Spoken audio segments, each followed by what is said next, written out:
In this video, I'll show you how much money my first indie game made. I developed this game with my brother. We released it on Steam in November last year and it took us around 100 days of full-time work to develop it. I will share with you all the costs and expenses involved with making and releasing an indie game.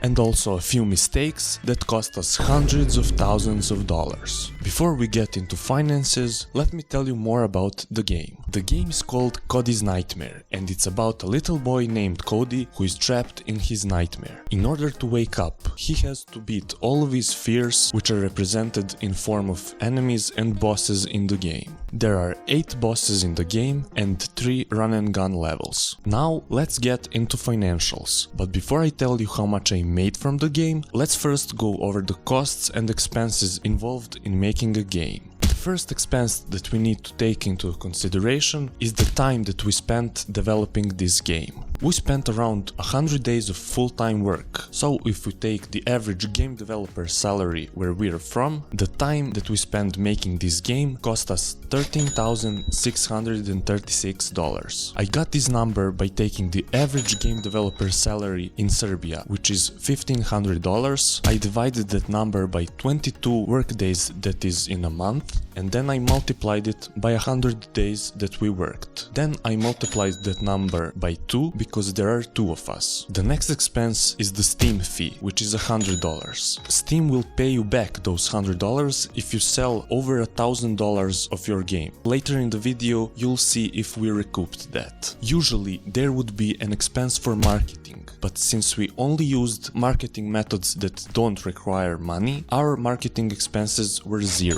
To market our game, we posted on Twitter and Reddit and participated in a couple of Steam festivals. In our experience, you will get the most wishlists from the Steam festivals. On the launch day, we had around 800 wishlists, which is pretty bad. But this was our first game, and considering that making money wasn't our primary goal, it wasn't that bad. Now I'll tell you how much we earned. It was around 3 months since we released the game, and since then we sold 61 units, which comes out to $374, which means that our total profit was negative $13,362. If our primary goal with this game was to make money, this would be a huge failure.